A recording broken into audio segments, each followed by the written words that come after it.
Greetings, lovely people, and welcome to Fast Track Reviews. Today we're going to be looking at the second episode of Marvel's Hawkeye Hide and Seek, which I feel is not a representative title of this episode, but in any case, spoilers ahead, and roll that intro.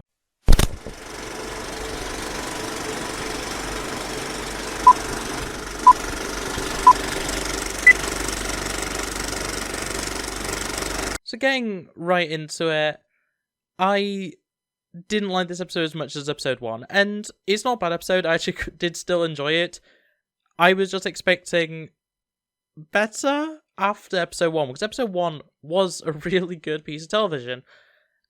I don't think there's really any major issues with this episode, and honestly, I think it does a lot of the things that I said I liked about last episode very well.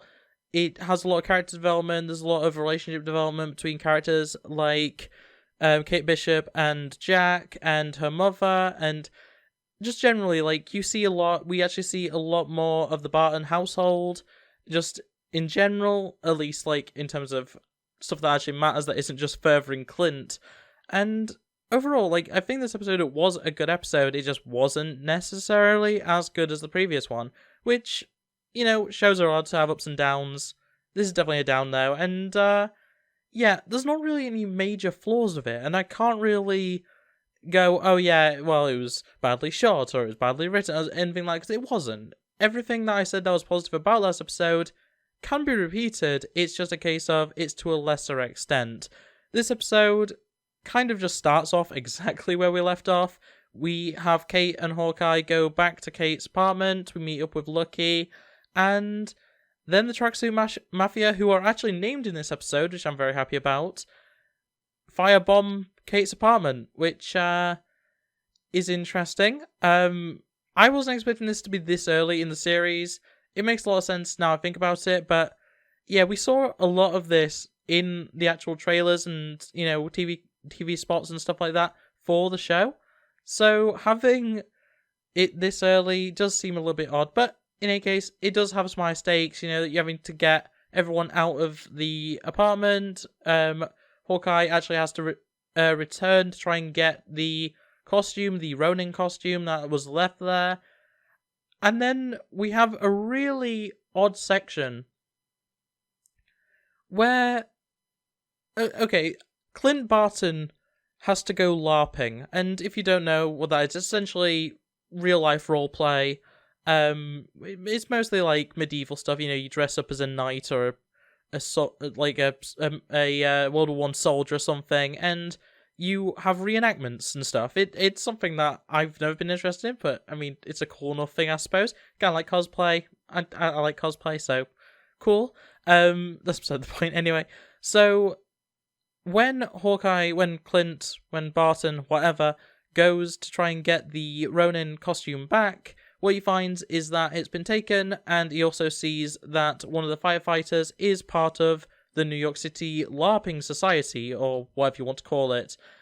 So he then goes searching online for this society, and he finds somebody posting about that society wearing the Ronin costume. There we go, we found the costume. I don't know why it had to be LARPing. I don't know. I just think this entire plot point is so weird. But in any case, Clint then goes to this LARPing association. He has to sign up and everything. He has to get dressed up a little bit with some armor and a foam sword. And there's a very fun, I call it an action scene. It's just a fun little dumb thing of Clint going around having to fight his way all the way to the guy that has the Ronin costume.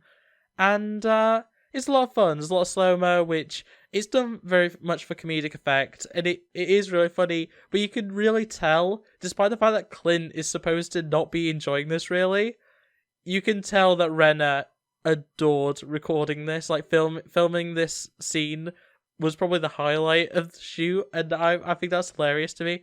But yeah, he eventually gets all the way to the guy wearing the Ronin costume, and they decide, or they agree, that if Ronin can beat Hawkeye in a one-to-one duel, or rather, if Clint will let the Ronin cosplay actually win, he'll give him the costume, no questions asked, it's fine. And, yeah, it's just a really... I don't know, it's a really fun scene that doesn't overstay its welcome, but I just think was kind of... There's other ways they could have done this, and I don't really... I think it's more to the fact that I just don't care for LARPing as a general thing. It's something that I'm sure plenty of people will be very excited to see on screen, especially in something like a Marvel show. And, as I say, it's a cool enough thing. It felt a bit pointless. It didn't really lead anywhere. He could have very easily just got the costume from Kate's apartment when he went in disguise as a firefighter, and it would have been fine.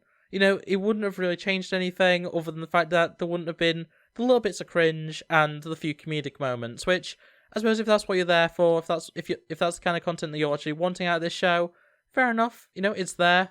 This episode is pretty good in that regard. It just wasn't necessarily for me. And once again, I'm not downplaying the fact that this episode was still good. This episode was still very good. It just wasn't for me, and I think that's fair. But yeah, it ends up with Hawkeye purposely getting himself captured by the Tracksuit Mafia after he retrieves the Ronin costume, and while he's trying to talk to the Tracksuit Mafia's boss, who arrives, but Kate Bishop, who has been tracking him using her mother's security firm technology to track Hawkeye's phone, to track Clint's phone, and she ends up getting captured instantly because obviously the Tracksuit Mafia have a lot of guns and she just has a handful of arrows and a bow.